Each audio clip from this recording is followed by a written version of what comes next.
Have you ever observed a toddler? How is this little person interacting with the space around them, the people that they're socializing with, and growing as an individual? It's really incredible, actually, to watch. And I happen to have a little dude in my family who's right around this age, where he's exploring and being himself, right? Now, my family's really cool about letting him do that. You go be you, man. Like, do your thing.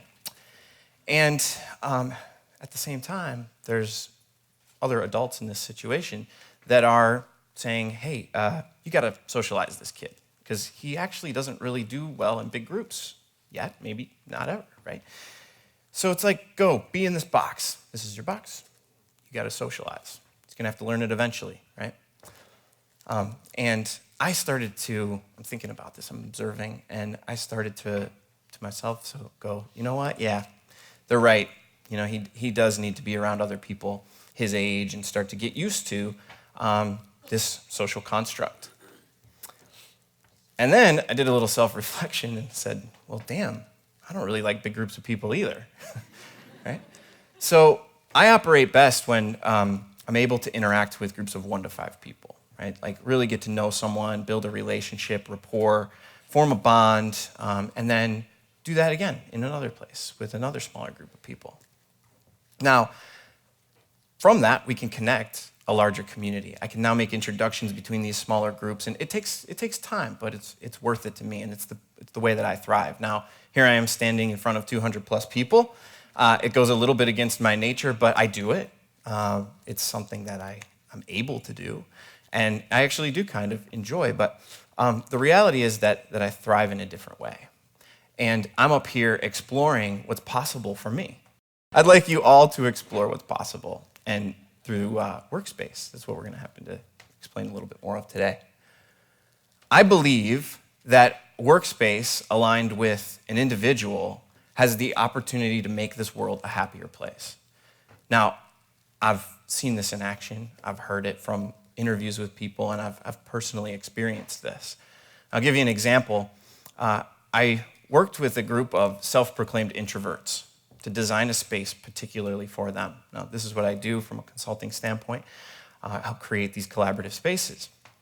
And this group of self-proclaimed introverts started using their space, and 2 weeks later came up to me as a group, and they were like, you know, Chris, we don't think we're introverts anymore. This is really profound, right? Like, this is incredible. It's actually saying that a space designed with people in mind can actually be a way for them to have self-discovery, to learn things about themselves. And so I also believe that the self-discovery process that allows us to become our greatest selves is something that has to be done internally, something that you have to choose to participate in. And the thing is, when you choose to participate in self-discovery, you go through a transformation. You go through these incredibly positive experiences. Ultimately, these challenges become positive. Now, I went through this myself. About 5 years ago, I started to explore who I was, what I was all about, and I was learning meditative practices, visualization practices, learning about chakra energies, and I was having this incredible experience and positive experience, and all I wanted to do was like preach about this to my loved ones and the people I care about and tell them how incredible this was. And so I would go up and say, hey, chakra energies, they're amazing. And people were like, whoa, man, what's with the Kool-Aid, right? And so I realized very quickly that this was my process, right? But by living this way, I could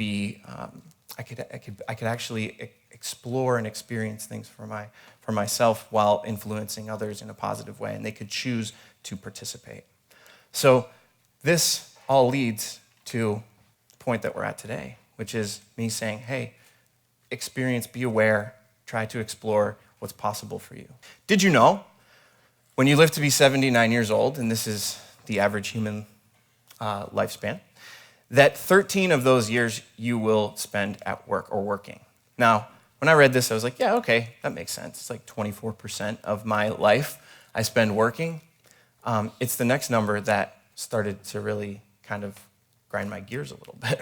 85% of the global workforce, 1 billion people, are not engaged at work. Now, lack of engagement fuels negativity and can be detrimental long term. I believe we can make that 85% a bit happier through a workspace alignment. I want to take a little step back and tell you about an experience that I had. So I've been honored to help launch a collaborative co-working space. Now, this was a few years ago. And for those of you who aren't aware of what co-working is, it's basically shared amenities and space for individuals, entrepreneurs, freelancers, companies even, where you can rent for a month at a time a desk or an office and share amenities. So what happens based on these shared amenities is that people come out of isolation, right? They're in a more collaborative shared space. My role organically started to become the community builder, right? So think back just a few minutes ago, I mentioned my nature is to create these smaller groups and then connect these smaller groups into a larger community. So we were doing that, and it was incredible, and it was working really well, and I was really frustrated. Not everybody was coming to the social events that we were creating and the lunch and learns that we were launching. And so I would go to these people and say, hey, you know what? You got to be a part of this. It's really fun. You're going to meet new people and grow your resources. And one person came up to me and said, dude, I just want to work here. I don't want to participate in all this stuff, right? And not everybody's like you. I was like, what do you mean not everybody's like me? This is crazy. So I got to be honest with you, I put that on the back burner a little bit because what we had done with this space was starting to get recognized, and I began to work with larger and larger companies to create these collaborative spaces. And we were really focusing on target audiences. Like, who's going to use this? How do we market to them? How do we get them in the door? How do we keep them here? What's the culture like? And one client in particular I was working with, we were having a really challenging time figuring out who the target audience was going to be. And I'll never forget, I sat straight up in bed one night at 2 o'clock in the morning during this process, and I thought to myself, I had this epiphany. What if the ultimate workspace, the ultimate culture, is one where you get to be yourself, right? We all work differently. Here's a little bit of a real-life example of how differently people work. These are from customer discovery interviews that I've personally done with people to find out how they thrive. And there's the person retiree, and so out of the workforce, but still doing work, doing their taxes at the bowling alley, because that's the place that they thrive. They thrive off of the energy there. Next person, entrepreneur, freelancer, startup, tech startup out of a garage, realized and recognized very early on that this space wasn't conducive to the growth that they expected and wanted to create. So they moved to a co-working space and an incubator. How about the college student or work-from-home professional? Sort of similar because they're distracted in the space that they live in. And so they go to a coffee shop to get work done and thrive in the coffee shop. Or the high schooler, right? This person's not part of the workforce. Actually, I think they're the first work-from-home person, home work, right? And they say, my siblings are just too loud. I have to go to the library. That's where I am most productive and thrive. The point here is that everybody works very differently. Now I wanted to do something about this. I've been hearing this. I started to wonder why more individuals didn't have a say in the spaces that they worked in. Imagine that I go into a job interview. It's my last interview. I'm sitting in front of my potential boss, and this person says, you're perfect for the job. You're hired. And I say, that's awesome. I just got to tell you one thing. I work best from home in my sweatpants.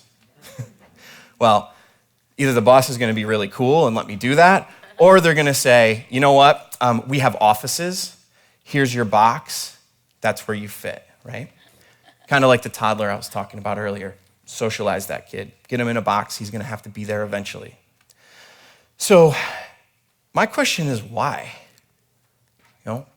Why do we have to fit people into a box? And the reality is that in most cases, when a workspace is being designed, a decision maker has to take into consideration everyone's preferences, or they don't. So they just, because it's so time consuming to get all this feedback, they say, this is the space. They'll figure it out. They work here. They're an employee. Just let them be within it, right? And it's not that easy to get everybody's feedback and make everyone happy. Now, I would challenge that. So this chart shows a real-life pie sampling of a client that we worked with. This comes from a personality assessment that I designed so that we could look at the individual needs of the people who work in this particular space and build a collective design based off of that. So these numbers are from a company, 70 plus employees, took the assessment, and we were able to understand more about what they needed, right? So the reason that I'm bringing all this up is because, again, I believe that workspace aligned with an individual can be this exploration of self. I believe that it can be something that you can take with you to empower yourself. I'd like to leave with that and say, please today think about how you thrive best and experience self-discovery and ask some questions about the workspace that you best thrive in. Thank you very much.